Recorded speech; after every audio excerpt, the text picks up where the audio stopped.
Halo teman-teman semuanya, kembali lagi ke podcast Curcol Kayu bersama saya Nanda dari Krona Academy dan di sini sudah ada Mas Ahmad Thoyibin dari Jasa Kajeng. Mantap, bajunya udah keren tuh, Jasa Kajeng, yoi. Wah, keren. Halo Mas, apa kabar Mas? Halo, baik. Gimana siang ini tadi? Kayaknya panas banget ya di sana ya? Lagi panas banget. Iya, di sini panas. Dan cuacanya tidak stabil. Kadang panas, kadang hujan. Bentar hujan, bentar panas. Banyak hujan apa banyak panasnya, Mas? Di sini banyak hujannya. Masnya di daerah mana sih, Mas? Ininya sekarang tuh tinggalnya? Saya berdomisili di daerah Trenggalek. Trenggalek itu dekat Jawa Timur, benar. Dekatnya Ponorogo. Ngerti. Jadi sebelah timurnya Ponorogo. Oh, oke. Berarti udah kalau misalnya Kediri itu mana ya, Mas? Kediri baratnya ya? Kediri itu timurnya Trenggalek. Jadi timurnya masih timur lagi. Timurnya Trenggalek itu akan ada Tulungagung, terus timurnya lagi Kediri, terus Blitar, Malang. Oke. Nah, Mas nih dari namanya workshopnya Mas Jasa Kajeng itu artinya apa tuh, Mas? Jasa Kajeng, Jasa itu membuat. Kajeng itu kayu. Oh iya dong. Dulu kan, iya. Dulu kan saya pernah dengar ya, waktu kecil pernah dengar orang tua, Mas mau yoso pintu, kalau di sini yoso pintu, mau pesen pintu, mau yoso pintu. Jadi saya adopsi dari situ. Jadi Jasa Kajeng. Jadi Kajeng itu bahasa Jawanya kayu. Oke. Mas, Jasa Kajeng itu udah dari tahun berapa sih, Mas? Jasa Kajeng berdiri tahun 2017. Oh, berarti udah hampir 5 tahun ya? 5 tahun berjalan. 5 tahun berjalan. Nah. Ya, kemarin baru ulang tahun ke-4 dan ini menginjak hampir ke-5, mau hampir 5, tahun depan 5 tahun kan? Nggih. Ulang tahunnya berarti bulan apa tuh, Mas? Ulang tahunnya kemarin bulan Oktober. Oktober, baru ulang tahun dong? Iya. Baru kemarin. Oke. Nah, Mas, sekarang yang lagi dibuat sekarang tuh sama Jasa Kajeng tuh biasanya bikin apa dan sekarang lagi bikin apa sih, Mas? Sebenarnya kita sih mengerjakan custom furnitur. Jadi kita by order. Tapi kita juga memanfaatkan limbahnya. Jadi limbah-limbah bikin lemari, bikin pintu, bikin meja itu kita bikin jadi kerajinan yang kecil-kecil gitu. Seperti kotak tisu, stok. Pokoknya ya apa yang bisa dibikin aja. Oh, oke. Jadi seminimal mungkin kita meminimalkan limbah.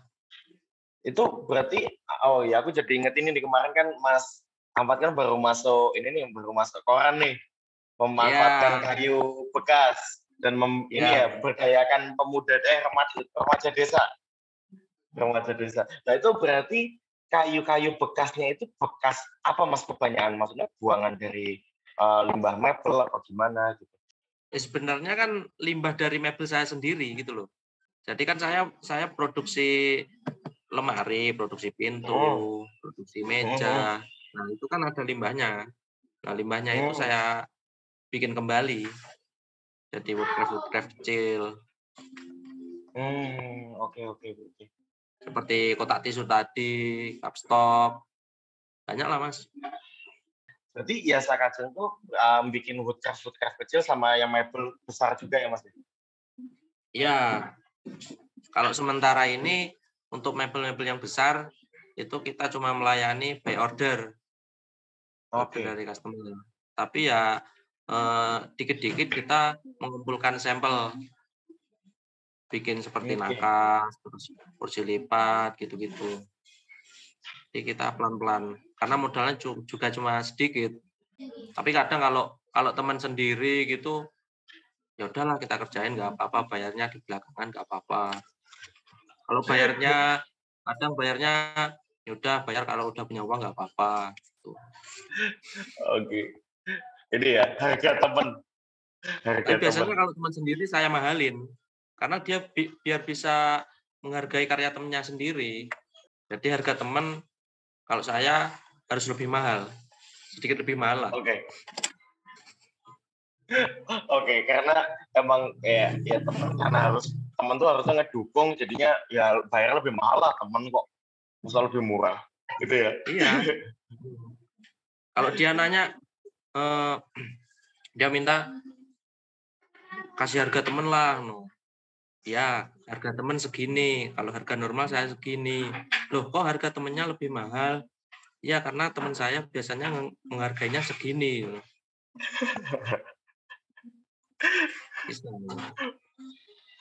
Bener banget. Yang selalu jadi problematika kalau misalnya kita bikin usaha gitu kan, teman-temannya Iya kadang gitu. suka minta murah. Namanya teman kan harus support dong. Bener banget. Nggak, malah kadang minta murah terus tunjuk gratis.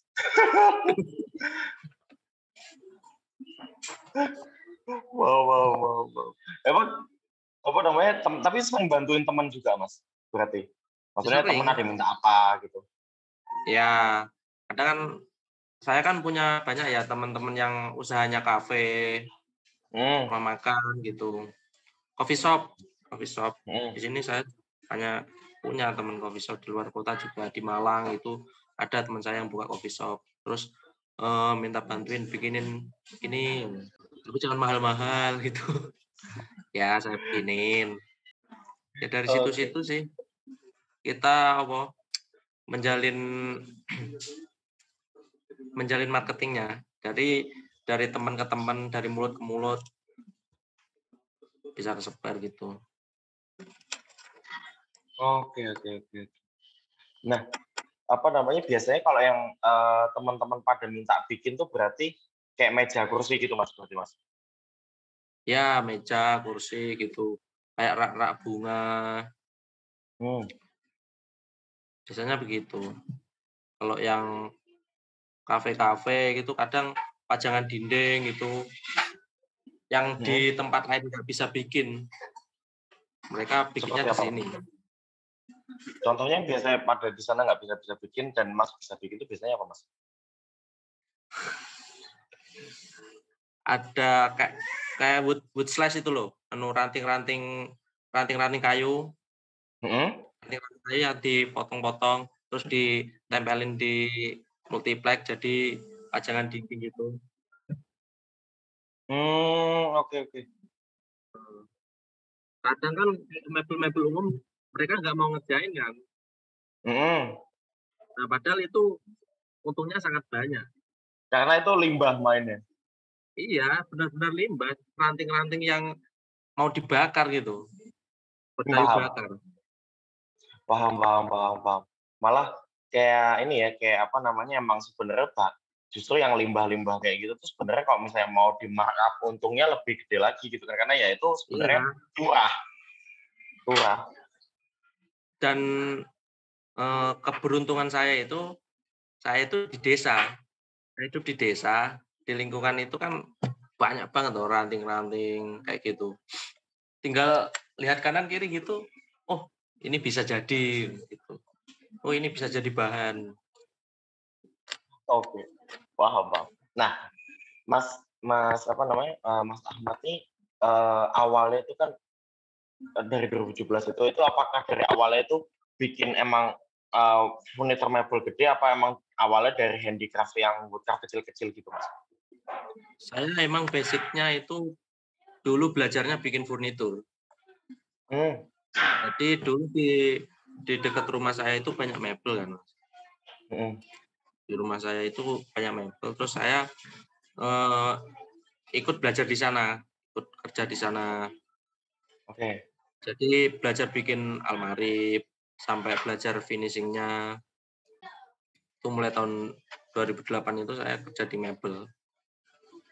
Di daerah mana tuh, Mas? Dan baru 2017 itu saya berani mendirikan sendiri. Oh, oke. Berarti dulu ngikut orang ya? Iya, dulu ikut orang. Di Trenggalek juga, Mas? Ya di Trenggalek, dekat rumah saya. Masih Oke. masih satu desa lah. Oke. Terus kenapa waktu itu akhirnya motivasinya tuh pas 2017 tuh keluar dan akhirnya bikin sendiri tuh motivasinya apa, Mas? Sebenarnya keluarnya sudah lama. Hmm. Keluarnya itu 2015-an lah. Nah, setelah itu saya merantau ke Kalimantan gitu. Oh, jauh sekali. Diajak saudara merantau ke Kalimantan. Jadi di sana itu kan ya bikin gitu. Saya kerja di proyek itu bikin pintunya gitu. Nah, setelah pulang dari sana, saya bikin di rumah. Tapi belum ada branding Jasa Kajeng. Saya belum bikin. Oke, nah setelah 2017 itu saya berani bikin branding Jasa Kajeng, bikin workshop, mendirikan workshopnya. Dulu kan sebelum ada workshop kita cuma di teras gitu, terus debunya kemana-mana, nggak enak sama tetangga, suaranya juga berisik. Itu jadi sekarang udah ada workshopnya. Dengan modal yang benar-benar minim, saya berani mendirikan itu. Oke. Kalau boleh tahu dulu modal berapa tuh, Mas? Bikin kayak gitu, Mas? Sangat sedikit. Ya untungnya saya sejak keluar dari mebel orang lain itu saya sudah sedikit-sedikit mengumpulkan tool-tool seperti planner tangan. Saya sudah punya. Jadi ketika mendirikan itu saya sedikit lebih siap. Terus tinggal menambah alat-alat pendukungnya saja. Oke. Berarti pas bikin awal-awal tuh alat sebenarnya udah agak lumayan lengkap ya pada saat itu ya? Alat-alat bakunya lah. Paham. Seperti tenda itu saya sudah ada. Oke. Nah, waktu itu pas awal-awal bikin tuh kesulitannya Mas pada saat itu tuh apa sih, Mas? Maksudnya bisa sampai sekarang ini kan pasti ada jerih payahnya tuh, maksudnya ada cerita apa namanya ininya lah, apa cerita sedih-sedihnya kan tuh pasti ada, Mas. Marketing ya? Iya, kalau dulu banget itu saya itu kan abai banget ya sama manajemen tentang marketing gitu, branding itu saya sangat abai. Tapi setelah semakin kesini itu saya mau belajar. Oke. Saya harus belajar ini. Kalau enggak saya ya ketinggalan. Apalagi kan sekarang sudah banyak kan workshop yang lebih modern, terus produk-produk yang lebih modern. Inovasinya kan semakin berkembang. Jadi ya mau nggak mau kita juga harus ikut berinovasi, mengikuti perkembangan zaman. Nah, waktu itu pada saat itu yang bikin Mas akhirnya melek marketing tuh apa pas waktu itu sempat nggak laku-laku produknya apa gimana gitu, Mas? Ya itu salah satunya juga. Terus saya juga nggak mau kalau produk saya itu cuma dinikmati selingkup kabupaten aja. Oke. Kalau bisa seluruh Indonesia bahkan dunia, satu planet. Amin. Saya terus termotivasi. Amin. Nah, pada saat proses yang akhirnya pengen melek marketing tuh ada cerita-cerita yang gimana gitu nggak sih, Mas? Maksudnya kayak mungkin ada kisah apa gitu yang waktu itu kayak wah ini kok jadi gini banget ya, terus atau gimana gitu? Saya juga sering ikut seminar gitu, Hmm, seminar-seminar di kabupaten itu saya sering. Karena saking oke. saya pengennya belajar, rasa ingin tahu tentang gimana sih branding sebuah produk itu. Karena pada saat itu udah mulai kepentok banget gitu ya? Iya, Oke, tapi sekarang udah mulai aman toh Mas? Maksudnya udah mulai bisa membangun juga atau soal aman. branding tadi? Sekarang sudah sedikit lebih stabil. Kalau ada kesulitan-kesulitan, kita coba cari solusinya gimana ini. Jadi belajar dari masalah-masalah. Oke, oke. Apa namanya, itu kalau misalnya kayak di sosmed itu kan maksudnya kemarin, Mas Ahmad kan juga sempat nanya di grup kan waktu itu, "Ini udah oke belum sih?" Gitu kan ya. Hmm, Nah itu yang apa namanya, yang manage sosmednya itu Mas sendiri apa ada temen? sekarang saya yang menghandle sosmed itu istri. Oke. Basicnya all shop. Oke, oke. Nah, Kayak foto-foto juga terus istri, Mas? sekarang. Kalau dulu pertama saya sendiri, terus amburadul nggak tertata, kurang rapi gitu. Karena saking banyaknya yang harus saya ngurusin workshop, Oke. harus belanja ke sana kemari. Ya alhamdulillah sekarang istri mau membantu buat ngurusin sosmednya.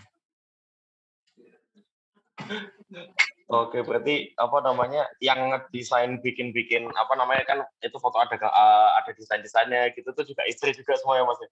Iya, istri itu. Oh, bagus loh, Mas, maksudnya menurutku, kayak kemarin kan sempet pas Mas nanya itu menurut saya sih udah oke gitu. Maksudnya saya pribadi kan jujur jarang ya maksudnya, eee, sebagai apa namanya, yang ya maksudnya di komunitas gitu saya ngeliat teman-teman yang aktif di Instagram gitu, maksudnya Instagramnya Woodcraft apapun itulah, itu yang main nge-feed gitu, itu jarang yang Hmm, bagus menurutku gitu dan maksudnya iya, Mas Mas Ahmad ini termasuk yang terkonsep baik gitu. soalnya kalau saya lihat kalau yang teman-teman yang di grup Rona itu Hmm, sebatas hobi, hmm, cuma sebatas hobi ya kan. iya, Nah kalau saya kan sudah ke dunia produksi kan, iya, jadi ya harus harus terlihat serius, terlihat profesional. bener-bener dari Instagram aja tuh udah apa namanya, udah menarik gitu ya. Nah tapi ya masih banyak lah pembenahan-pembenahan, harus banyak berbenah. Terus kemarin dari kritik-kritik teman-teman itu kira-kira yang mau apa namanya, mau direvisi apa, Mas? Keaslian foto, Oke. jadi keaslian foto ya saya sebagian foto itu ya tujuan saya kan buat edukasi kan, buat Hmm, edukasi. Gini loh kalau nata ruangan itu gini. mhm, Jadi saya ambil ambil dari Pinterest, ambil dari sos lain buat mhm, ditaruh di feed buat edukasi gitu. mhm. Tapi ya nggak sampai 50. Nah, sekarang kan saya belum punya foto studio buat buat moto lemari yang bagus, buat moto meja yang bagus itu saya belum punya. Oke. Sedang mau dibikin. Oke, oke. Mas ada teman fotografer gitu nggak, Mas? Maksudnya yang biar mungkin pernah Mas minta tolong buat ngefoto produknya Mas gitu? Ada. Kalau kalau minta tolong buat foto itu enggak, saya, sharing sama mereka. Hmm, Kalau, eee, foto produk seperti ini bagusnya gimana sih gitu. Ini cara natanya gimana sih? Angle ambil fotonya itu dari mana gitu. Saya kemarin banyak sharing sama mereka. Oke.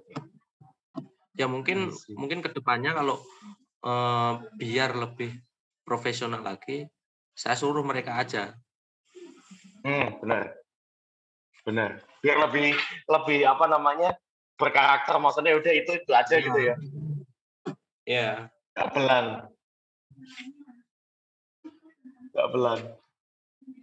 Nah, itu tadi Mas ada yang lagi dibikin tuh kayak souvenir gitu. Coba lihat tuh Mas, souvenirnya kayak apa Mas? Ya, sebentar.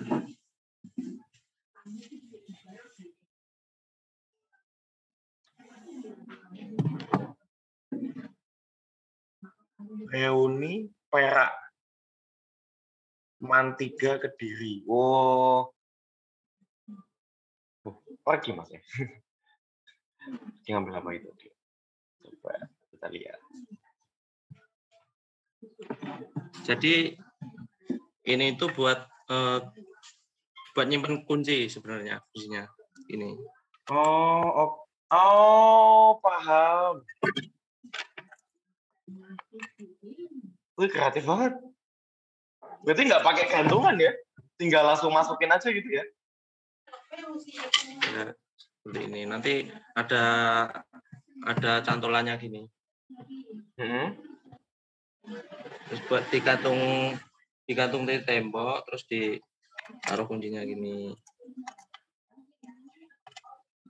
Oh, oke. Oh, menarik. Wah, ini aku baru pertama kali lihat loh. Maksudnya gantungan yang kayak gini kan biasanya gantungan tuh kan ada centelannya tuh Mas. Buat naruh kuncinya gitu. Ini malah dimasukin ya? Nanti di sini juga ditambahin kail. Cantolan seperti kail itu. Nah, itu ditambahin di sini 3 biji gitu. Oke, biar apa namanya? Biar kuncinya bisa lebih banyak. Iya, biar multifungsi. Nah, bikin kayak gini biasanya Mas Ahmad ngasih harga berapa sih Mas biasanya Mas? Ini saya nawarin harga 25.000. Oh, cukup murah ya? Murah. Itu 25.000 aja. Kalau bikinnya banyak, apa mau bikin banyak apa enggak sama? Ya minimal 100 lah. Oh, minimal 100. Minimal 100. Soalnya kita kan harus ngemal ini loh. Paham. Persis. Berarti kayunya agak gede gitu. Kayunya agak gede gitu baru dimal dulu, baru nanti dipotong kecil-kecil gitu ya? Jadi kalau cuma bikin 1 biji aja, ya kemungkinan saya nggak mau. Soalnya ini juga disablon. Paham. Kan nggak mungkin kita nyablon cuma 1 piece. Bener. Bikin afternya itu kan juga mahal. Terus nanti kalau ini dijual mahal kan juga nggak sesuai loh. Kasihan juga. Jadi gitu. Bener. Itu apa namanya? Orderannya berapa biji itu Mas yang apa namanya reuni ini? Ini 200. Wow. Banyak ya? Kediri ini. SMA Kediri. Oke. Nah, kalau yang tadi yang satunya itu produknya Mas berarti yang KIS tadi itu. Ya. Kalau ini produk saya. Oke, berarti inspirasinya dari produk itu. Ya, kemarin kan saya fotoin ini. Kalau kayak gini mau nggak? Gitu. Jadi si klien itu cuma memberikan konsep acaranya. Oke. Kemarin tuh acaranya reuni tahun 96. Jadi sudah orang-orang tua. Benar. Jadi apa nih yang cocok buat seumuran mereka gitu. Jadi saya mikirnya sampai situ juga. Oke. Terus saya tawarin ini langsung mau. Karena kontekstual, kayak pasti ya siapapun pasti butuh kunci gitu, dan butuh naruh Iya. tempat buat kunci kan. Mm-mm. Dan dibawa-bawanya juga gampang gitu, kalau lagi pas acara kan tinggal megangnya cuma segini kan, nggak yang gimana gede gitu kan. Hmm. Oke, oke. Nah, mungkin terakhirnya Mas, kalau misalnya Mas sendiri tuh yang belum tercapai sekarang dan ingin dicapai tahun depan tuh apa sih Mas resolusinya Mas? Yang ingin dicapai tahun depan. Untuk Mas sendiri, atau mungkin Paling secara personal dengan keluarga, atau mungkin malah sama Yasa Kajengnya gitu. Ya terutama sama Yasa Kajengnya. terutama sama Yasa Kajengnya. Kalau yang pengen banget saya capai di tahun depan, itu saya pengen nambah alat pendukung sih. Oke. Seperti planner yang stationary itu.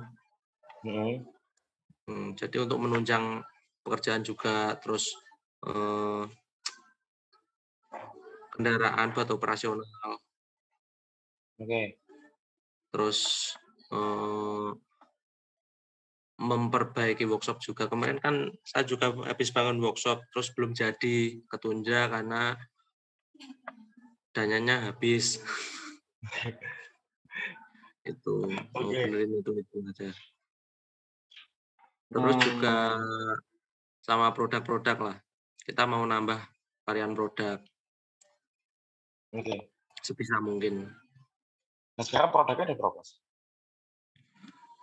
Kalau sekarang produk kan cuma di Woodcraft kan. Nah saya mau bikin produk furnitur. Jadi rumah saya ini mau saya bikin sampel gitu. Jadi bulan ini kita bikin di ruang tamu. Di ruang tamu itu butuh apa aja. Misal konsepnya ala-ala Jepang, kita bikin kursi, bikin meja, gitu, bikin lampu. Terus bulan depan kita ke kamar, ke ruang kamar, bikin dipan gitu. Jadi rencananya rumah saya ini saya mau jadikan ruang pamer, tapi di sosmed gitu, saya foto-foto gitu. Oke, kirain apa namanya ruang pamernya ini bisa dikunjungin kan berarti Mas, kalau misalnya pengen lihat gitu. Ya kalau mau lihat juga boleh. Oke. Tapi ini berarti fokusnya untuk sosmed, untuk apa namanya showcase di sosmed gitu ya. Buat konten lah. Paham. Benar. Karena sekarang semua serba konten. Ya. Semua harus dikontenin. Iya benar. Kabeh Mas. Kabeh iki kudu konten Mas. Lho iso bahasa Jawa toh? Iso Mas. Aku apa namanya sempat 5 tahun di Jogja soalnya. Wah. Aslinya kan Mas? Aslinya mana? Aslinya Jakarta. Aslinya aku nek lahir. Nek lahir Jakarta, nah mbiyen ki pas kuliah ki aku ning Jogja. Berarti wis 5 tahun. 5 tahun aku ning Jogja. UGM. Heeh. Gitu. Yo lumayan lah Mas, aku pas setahun awal-awal mbiyen ngomong basa Jawa ya lumayan lancar. Cuman semenjak ning Jakarta ki kayak ya wis lah jadi berkurang. Ya wis ra apa-apa. Terus ya basa Jawaku campur-campur Mas. Soalnya kan teman-teman juga neng kuliah mbiyen kan ono sing saka Yogya, ono sing saka Malang, ono sing saka Semarang. Jadi yo bahasane iki enggak sing saka apa otentik saka dikit loh Mas. Nyampur. Gitu. Oke. Ya Mas, berarti Yasa Kajeng saiki di workshop itu ada berapa? Mas sendiri apa ada berapa orang sih Mas? Nggak mungkin sendiri dong. 3 orang. 3 orang. 3 orang termasuk saya sendiri. Itu yang aktif. Maksudnya yang aktif. Oke, Mas Ahmad, kalau begitu terima kasih atas waktunya sudah diluangkan Oke. ini buat curcol Kak Yu dari podcast Suca. Dan mungkin akan ditunggu lagi ya episode berikutnya, nanti untuk sama siapanya dipantengin terus saja di Corona Academy. Dan ini kalau misalnya ada teman-teman yang pengen nge-follow Instagramnya Mas Ahmad, ada di Yasa Kajeng. Silakan Ya, di-follow, Yasa Kajeng. dilihat aja. Itu Siap. menarik banget. Oke, sampai jumpa lagi. Dadah. Terima kasih, Mas.